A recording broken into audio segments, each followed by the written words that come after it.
नाग पंचमी और नाग लोक कथा। श्रावण मास में पंचमी के दिन नाग पंचमी का त्योहार आता है।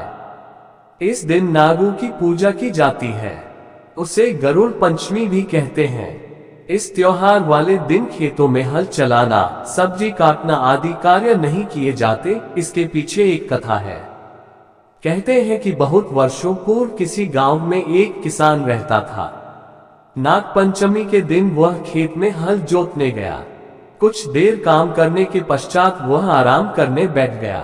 उसका 8 वर्षीय पुत्र भी वहीं आ पहुंचा। दोनों पिता पुत्र बातें करने लगे। किसान ने हल उठाया और काम करने लगा। पुत्र की मीठी और तोतली बातों में वह इस कदर खो गया कि उसे सांप की बावी भी दिखाई नहीं दी। उसकी लापरवाही के कारण सांप के छोटे छोटे बच्चे हल की नोक से कुचले गए। थोड़ी देर बाद सांप वापस आया तो वह अपने मरे हुए बच्चों को देख फुफकारने लगा। पास ही हल पड़ा था। हल की नोक पर लगे खून के कारण उसने हत्यारे को पहचान लिया। किसान और उसका पुत्र सांप के काटने से मारे गए। सांप का क्रोध तब भी शांत न हुआ। वह किसान के घर जा पहुंचा। किसान की पत्नी नाग देवता की पूजा में मग्न थी।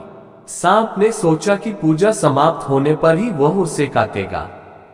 पास ही पूजा की भोग सामग्री पड़ी थी। भूखे सांप ने वह सारा दूध पी लिया। किसान की पत्नी ने पूजा के बाद आंखें खोली तो साक्षात सांप को सामने देखकर प्रणाम किया। अब सांप उसे कैसे काटता? उसने साफ शब्दों में बता दिया कि वह क्रोध में अंधा होकर उसके पति और बच्चे को जान से मार आया है। किसान की पत्नी रो रोकर क्षमा याचना करने लगी।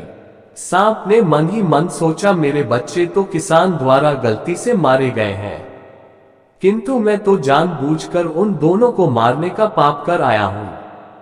उसने किसान की पत्नी से कहा, शीघ्र चलो, मैं तुम्हारे पति और पुत्र का सारा विष चूस कर उन्हें जीवित कर देता हूं। किसान की पत्नी उसके साथ खेत की ओर भागी। सांप ने दोनों मृत शरीरों से सारा विष चूस लिया। कुछ ही देर में किसान और उसका पुत्र आंखें मलते हुए उठ बैठे। सबने मिलकर सांप को नमस्कार किया और सांप ओझल हो गया। बस तभी से वह प्रथा चली आ रही है। बच्चों, ये लोककथा हमें संदेश देती है कि जो भी काम करो पूरा ध्यान लगाकर करो।